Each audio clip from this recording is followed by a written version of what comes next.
방송만 됐다 하면 화제를 쏟아내는 코너죠. 우리 정치의 한 달 앞을 내다봅니다. 월간 아무개. 오늘은 월간 유인태 편입니다. 유인태 전 의원, 유인태 전 청와대 정무수석 나오셨습니다. 어서 오세요, 유 의원님. 예, 안녕하세요. 아, 어떻게 투표는 잘 하셨습니까? 예, 사전 투표했죠. 사전 투표. 7장이었잖아요. 예, 예. 7장 다 제대로 하나하나 보고 잘 뽑으셨어요? 예, 그럼요. 예. 구의원, 시의원 다 누군지 정확히 알고? 아니, 나야 우리 동네인데 그건 다. 굉장히 자신 있게. 예, 그걸 몰라요. 그러면 이런 결과도 예상하셨습니까? 민주당이 광역단체장 17석 가운데 14석, 예. 재보선 12석 가운데 11석, 거의 싹쓸이. 예, 뭐 당에서 다 그렇게 예상을 하고 있었어요. 예, 뭐 저 선거 전에 예. 뭐 조금 책임자한테 물어보니까 거의 결과를 선거 전날 거의 예상을 하고 있어요. 입 밖으로 내지만 않았을 뿐이지. 예, 그렇게. 자, 그러면 한마디로 이번 선거 총평하신다면 어떤 선거였습니까? 전혀 그 상식이 없는 세력에 대한 심판이었다. 예? 그러니까 몰상식한 세력에 대한 심판이었다. 예. 그러니까 지금 이명박 대통령도 아직까지도 다스 내 거 아니라고 그러잖아요. 아하. 그게 상식이 있는 사람이면 저럴 수는 없는 거 아니에요. 한 나라의 대통령까지는. 박근혜 대통령 더 말할 필요도 없고 거기에다가 지금 자유한국당이 근자해 보이는 모습 그게 어디 국민 상식에 맞습니까? 그러니까 좀 서로 생각이 좀 다를 수는 있어요. 조금 뭐 진보 쪽에 가까운 생각을 할 수 보수 쪽에 가까운 생각을 가질 수 있는. 다 다르죠. 다 있더라도 또 상식이 없어요 도대체. 그동안의 모습을 그랬잖아요. 누구 사퇴하면서 뭐 통째로 어디로 넘어갔다는 거예요. 나라가 어디로 넘어갔다는 거예요. 예, 그런 것들이 국민들을 오히려 자극했다고 보시는 거예요. 그러면은 민주당이 너무 잘해서 이렇게 된 거냐, 한국당 야당이 너무 못해서 이렇게 된 거냐라고 할 때는 뒤쪽이라고 보시는 거예요. 그렇죠. 아니 그럼 민주당이 뭘 잘했어요, 잘하긴. 그러니까 이게요. 이게 정말 여야가 정치가 발전하려고 그러면 건전한 야당이 있어야 서로. 그리고 옛날에 특히 이제 상김 시대 보잖아요. 선거 앞두면은 그 개혁 경쟁을 인물로도 그렇고 정책으로도 뭐 그동안보다는 그런 쇼라도 하고 이랬잖아요. 하다못해 쇼라도 신선한 인물 하나라도 더 발굴하려고 전국을 돌아다니고 뭐 공약들 서로 쏟아내고 나중에 그게 빌공짜 공약이 될지언정 자동차도 10부제 전부 참여한다고 지키진 않더라도 뭐 결의대회도 하고 뭐 이제 뭐 이러잖아요. 개혁 경쟁. 근데 이번에는 도대체 양당이 민주당도 저는 뭐 그런 모습을 못 보고 오히려 서울시 의회 같은 경우 획정위에서 구의회 그 3, 4인으로 하라고 그런 거 전부 2인으로 쪼개서 나눠 먹게 하는데 앞장서고 공천에 있어서도 국회의원들이 입김을 넣어가지고 한 거며. 근데 저쪽이 원판 개판을 치니까 이쪽에서 잘못하는 거 별로 눈에 띄질 않았지. 전 그렇게 민주당이 14석 싹쓸이 할 정도는 정말 아니었다. 아니죠. 다만 이쪽이 원체 못하니까. 특히 남북 관계에 대해서 뭐 북쪽에 갔다가 나라를 뭐 통째로 넘기는 거다 이런 거다. 것도 있었고 남북 정상회담은 좌파들만 지지하는 거다 뭐 이런 말들. 그렇죠. 그 평화가 온다고 하는 걸 얼마나 반기고 있어요, 많은 국민들이. 그러니까 민심을 못 읽은 거네요, 한마디로. 그러니까 그쪽 민심만 읽은 거죠, 자기들. 큰 민심의 흐름을 못 읽은 게 이런 참패의 원인이 아닌가 보시는 거예요. 그렇죠. 아하. 홍준표 대표 아무튼 선거 당일날 개표 결과 보다가 그냥 일어나서 집에 갔어요. 그리고는 SNS를 올렸습니다. 모두 다 내가 책임지겠다. 그리고 선거 다음 날인 어제 사퇴했습니다. 뭐 다른 방법이 없었던 거죠. 그렇죠. 뭐 이렇게 참패를 했는데 뭐라 그러겠어요. 다만 속으로는 자기는 좀 억울하다고 생각할 것 같아요. 설마요. 이게 참패한 곳의 장수인데.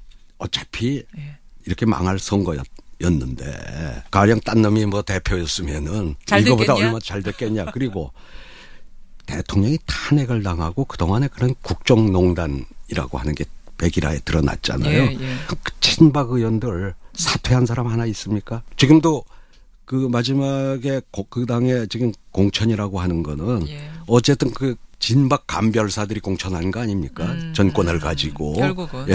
처음에 홍준표 대표는 그들을 좀 쳐내볼까도 제스처도 취했었잖아요. 했었죠. 근데 그래가지고는 당이 건사가 안 될 것 같고 잘못하다가 저 바른미래당 쪽에 주도권을 넘길 것 같으니까 뭐 좀 왔다 갔다 하면서 도로 다 끌어안았어요. 이번 총선 참패 책임론을 두고 볼 때 그 세력과 내 잘못 어느 게 더 크다. 그러니까 홍준표 대표 그 주관적으로 한번 그 입장에서 보자면 그리고 어디 이게 내 혼자만의 잘못이냐 뭐 추정이 됩니다. 하여튼 홍준표 대표 그렇게 됐습니다. 사퇴했고요. 이제 문제는 홍준표 대표 하나 그럼 책임지고 물러나면 될 거냐 이건데 될까요? 이 당? 이제 내홍에 접어들죠. 그렇게 보시죠. 내홍에. 근데 정계 개편이라고 하는 건요. 딱 이제 2006년에 열린우리당을 보시면은 그림이 보일 거예요. 이미 열린우리당이 그때 지방선거 이거보다 더 참패했잖아요. 에이, 그렇죠. 근데 이미 그 전에 이제 노무현 대통령 지지율이 떨어지니까 당내 소위 비주류라고 조금 더 중도에 가까운 이게 노무현 대통령과 친노의 저 진보 노선 때문에 당이 지금 이 모양이다. 뭐 이래 가지고 이제 뭐 노선 투쟁 비슷하게 뭐 막 하면서 그러니까 이 한 정당이 콩가루 집안처럼 비치니까 더 참패한 거 아닙니까? 이제 그러고 나서 그 후에 저 남아있던 민주당하고 합치겠다고 그래서 뭐 김한길, 천정배, 그 소위 정동영계라고 하는 사람들 뭐 나가고 어쩌고 하다가 나중에는 이제 다들 합치긴 했습니다만 그 결국 최종 결론은 총선 한 6개월 전 그러니까 내년 가을쯤 가서 정계 개편의 윤곽은 드러나지 지금 당장 뭘 어떻게 하겠다는 거예요. 그렇게 오래 걸릴 거라고 보세요? 아니, 그러니까 총선을 목전에 둬야 이제 정계 개편의 종착역이 오는 거고 그 사이에는 엄청나게 혼란의 시간들이 계속될 거라고 보시는군요. 그렇죠. 뭉치고 흩어지고 뭐 한참 콩가루 집안을 봉숭아학당을 연출하겠죠. 봉숭아학당이 있고 봉숭아학당의 시간이 꽤 길 거다. 꽤 길게 될 거예요. 이제 학교가 지금 개학을 한 겁니까? 이제 그렇다고 봐야죠. 이제. 봉숭아학당이 이제 문 열었군요. 이제 문 열어. 그러니까 어제 경북도지사로 당선된 이철호 당선자 제가 당선자 인터뷰를 했어요. 이분 이제 한국당에서 광역 2명 된 중에 한 분 아닙니까? 이분은 원래 홍준표 대표한테 우호적이었던 분인데도 불구하고 이분조차도 우리 당 환골 탈퇴 정도로는 안 된다. 그냥 재창당을 해야 된다. 이 얘기를 다시 하면은 지금 자유한국당 문 닫아야 된다는 소리잖아요. 지도 딱 보면 섬에 갇혔잖아요. 이제 섬에서 나와야죠. 그러니까 그들만의 세계에서 끼리끼리. 그 세계에서 벗어나서 이 광야로 나와야죠. 넓은 땅으로. 그러면은 재창당 수준으로 간다는 얘기는 결국은 제3지대에다가 텐트를 하나 쳐놓고 범보수들이 헤쳐 모여 하는 식이 돼야 됩니까? 금방 되지는 않을 거고요. 이제 저는 사실은 그러기 전에 정말 이 30년 된 이 개헌이 시대에 뒤떨어진 것도 많고 해야 돼요. 우리 공동체 규약인데. 국민들도 규범인데. 다 원하고 국회의원들도 다 원하는 거죠. 글쎄, 그러니까 이 개헌은 선거구제 개편하고 맞물려 있단 말이에요. 연동돼 있단 말이죠. 그럼 그 국회의원 선거 제도도 대략 자기 지지율에 근접한 의석을 갖는 제도로 그게 뭐 연동형 비례가 됐던 아니면 무슨 중대 선거구가 됐던 이제 이런 식으로 바뀌어야 된다 이거예요. 바뀌게 되면 그러면은 그동안의 이 소선거구제 하에서는 결국 기호 1, 2번 아니면 이 판에 끼질 못해 생존이 안 되잖아요. 왜냐하면 사표 만들기는 싫으니까. 원래 정당이라는 건 뜻이 맞는 사람들 이런 사람들끼리 하라고 그런 건데 1, 2당 아니면 안 되니까 서로 생각이 다른 사람들이 자꾸 뭉치는 거예요. 한 당을 해놓으니까 안에서 맨날 지지고 볶고 뭐 다른 소리 나가고 다른 소리 나고 저 안철수가 당 만들 때 국민의당 떨어져 나가고 나니까 그 다음에 서로 얼마나 화목해요. 아주 조용하잖아요 서로. 화목하고 당이. 그러네요. 그러니까 지금 제 질문이 뭐였냐면 결국은 지금 자유한국당 문 닫고 제3지대에서 범보수가 하나가 되는 모양의 정계 개편이 일어나겠습니까? 라는 질문이었는데 유인태 전 의원의 답변은 그러니까 다당제를 지금처럼 유지는 했으면 좋겠는데 그러려면 결국 선거제도 개편이 돼야 된다. 다당제를 뒷받침하는. 그러니까 그런 선거제도로 바뀔 전망이 보였다면 전 바른정당에 왔다가 다시 자유한국당으로 복귀한 사람들이 안 갔을 거라고 봐요. 그리고 오히려 그때 이제 그 탄핵에 찬성했던 의원들이 반 넘었잖아요. 그럼요. 지금 자유한국당 보수에서도. 예. 그러니까 그 사람들이 눈치를 보다가 결국은 1, 2당이 아니면은 생존이 안 되니까 이제 도로 복귀도 하고 이랬단 말이죠. 그렇죠. 그러니까 이 선거제도가 이렇게 되면 저는 범보수에서 거기도 중도 보수 내지는 합리적 보수라고 하는 세력하고 우리 존경하는 홍준표 대표하고 생각이 비슷한 사람들, 뭐 저 김문수, 조금 더 우루 가는 분들, 뭐 그런 사람들이 또 하나의 뭐 그런 우리 국민들이 꽤 있으니까 그들을 대변하는 세력도 있어야 되죠. 이제 그렇게 서로 분화가 되고 이쪽에 민주당하고 정의당, 뭐 민주평화당이 포함해서 지금 이 민주당이 좀 우호적인 정당들 해서 거기에서 조금 더 진보적인 색깔을 가진 사람들이 하나의 또 정당을 만들고, 뭐 저는 이 정도의 한 4개 정당 정도가 유지돼서 굴러갔으면 좋겠다. 이렇게 그리고 그런 정당을 해도 저 기호 3번, 4번을 가져도 생존 가능한 생태계를 만드는 게 더 우리 정치 발전을 위해서 더 바람직하다 그렇게 보죠. 알겠습니다. 알겠습니다. 그래서 결국은 선거제도 개편에라는 개헌과 맞물려서 다당제가 유지되는 형태의 정계 개편을 바라보신다. 그렇죠. 전 그렇게 갈 거라고 보고 또 그렇게 가야 그렇게 움직일 겁니다. 움직일 거다. 알겠습니다. 그럼 이제 개헌이 전제로 되는 그런 모양의 정계 개편. 월간 유인태 전 의원 함께하고 있습니다. 다시 좀 얘기를 돌려서 이번 선거의 최고 승자는 누구라고 보세요? 최고 승자는 문재인 대통령이죠. 문재인 대통령. 다음 문재인 대통령이 더 개초만큼 됐는데 뭐. 이번에 되신 분들 굉장히 막 여러 가지에 시달리던 분들도 결국 높은 지지율로 됐던 이유는 대통령 지지율이 워낙 높으니까. 그러네요. 그러면은 저는 근데 최고의 승자 중에 하나가 김문수 후보 아니었나 싶기도 해요. 서울시장 후보 김문수 후보. 노는이 나온 거 아니냐 이런 말까지 들었는데 그게 사실은 정치 중진부에서 잊혀졌던 분인데 20 몇 %를 받으면서 화려하게 부활한 거 아닙니까? 그냥 올드보이 체면은 살렸죠. 그 정도로 봐야죠. 체면 살린 정도라고 보세요. 그러니까 뭐 승자까지는 아니다. 승자까지는 아니다. 그래도 올드보이들이 가서 다 체면은 살렸어요. 김태호 후보도 그렇고. 한번 그 올드보이들 요번에 아무도 안 나가려고 하는데 그래도 저렇게 그 얘기 하셨죠. 지원해 준 거는 장한 결단을 한 사람들이 최소한의 체면은 살렸죠. 올드보이 체면은 살려는 정도다. 저도 올드보이라서 좀 그쪽에 마음이 가시나 봐요. 그럼요. 그러면 이번 선거 최대 아픈 사람, 패자는 누굽니까? 뭐니 해도 이제 2등한 사람 보고 사퇴하라고 했던 사람이죠. 안철수 후보. 어떻게 해야 돼요? 안철수 후보는 대선까지 나갔던 분이 지금 3등이 됐습니다. 올드보이한테도 뒤지는 3등. 더군다나 그 정당은 바른미래당은 정의당보다도 정당 득표율에서 졌잖아요. 더 졌잖아요. 졌습니다. 그러니까 이번에 자유한국당보다 더 참패는 바른미래당이라고 봐야죠. 왜 이렇게 된 거라고 보세요?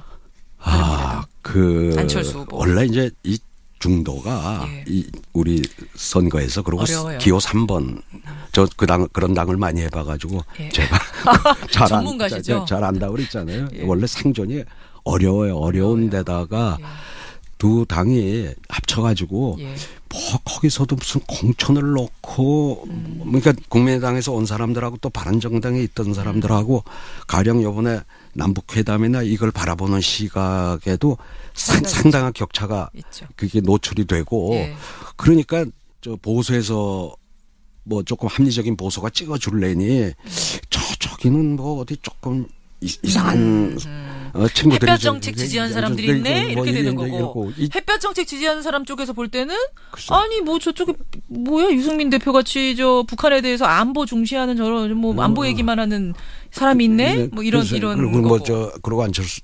대표에 대해서는 지금 보수의 주자가 되려고 한다라고들 되게 보고 있으니까 더 의심을 하게 된 거고 그러니까 뭐 당내 화합도 안 되고 정체성에 대해서도 잘 모르겠고 근데 이제 안철수 대표는 그래도 왕년에 그 안철수 현상이라고 하는 거 그래도 내가 나가면 더군다나 박원순한테 내가 한번 양보까지 해줬던 사람인데 시민들이 날 알아서 모시겠지 기대를 했겠죠. 근데 결과적으로는 전 그 안철수라고 하는 사람이 예. 이 나라에 꽤 인재 아닙니까? 인재죠. 인재인데 IT 인재죠. 예, 자기 본업으로 가는 게 이게 좀 발을 잘못 디딘 거 아닙니까? 여기가 자기하고 안 맞는 데예요. 안 맞는 동네에 온 거죠. 안 맞는 곳에 와서 지금 이 고생하고 있는 거다 한마디로. 글쎄 그러니까 보세요. 우선 정치를 하려고 그러면 예. 이 세력을 만들어야 되잖아요. 나를 따르라 하면 따르는 사람들. 뭐 하려면 노사모가 있든 뭐 여기 친모, 또 문사모가 있고 박사 되게 하려면 사람이 붙어야 되는데 우선 안철수 대표가 이제 서울시장 그 안철수 현상 이래 보면은 뭐 몇백 명이 된다는 멘토가 있다는 사람들 예. 다 떠나갔죠. 그러네요. 그러면 지지층을 보면 맨 처음에 안철수 현상에 열광했던 예. 거는 젊은 세대를 중심으로 한 새정치에 대한 기대였잖아요. 젊은 사람들이었을 때 대학생 여러분 기억나시잖아요. 청춘 콘서트로 전국을 돌 때. 이미 지난 총선 재작년 총선 때죠. 예. 그때 그들은 이미 그 국민의당에서 떠났어요. 다 떠나고 호남이 장년층표로 됐어요. 그런데 지금 또 그 사람들은 예. 바른정당하고 합당을 합치는 하면서 또 떨어져 거기에도 나갔어요. 전 배신자가 됐어요.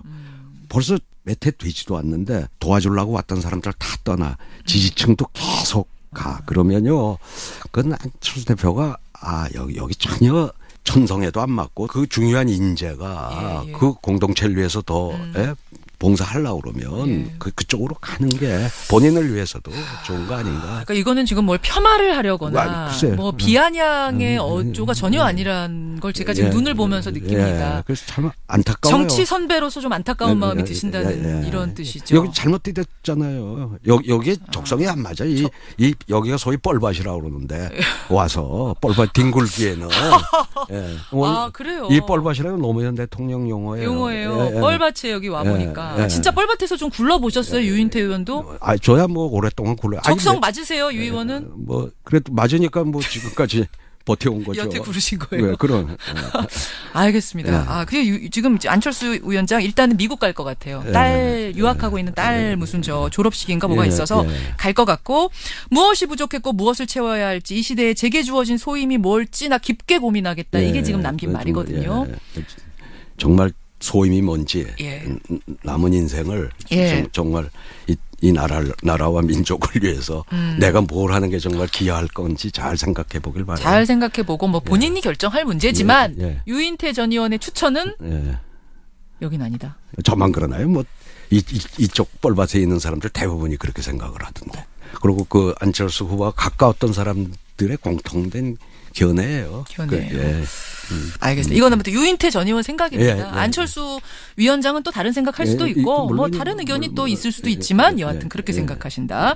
지켜보겠습니다. 어떤 선택을 그분이 하게 될지. 아까 정계 개편은 총선이 가까워져야 비로소 선명해질 거다. 이렇게 바라보고 계신다는 거고. 지금 어떻게 될지 총선이 아직 1년 10개월 남았잖아요. 남았죠. 뭐 누가 지금부터 뭘 어쩌려고 그래요. 그 사이에 뭐 어떤 일이 생길지 모르는데. 그러게 말입니다. 유인태 의원도 뭔가 한 역할을 하게 되시는 건 아니에요? 그 과정에서? 뭘 해요? 이제 올드보이들이. 아니 이번에 올드보이들이 나와가지고 잘 뭐 하나씩 다 하셨잖아요. 그 나갈 사람이 없을 때. 없으니까 나간 거지. 땜빵이라고 그러나?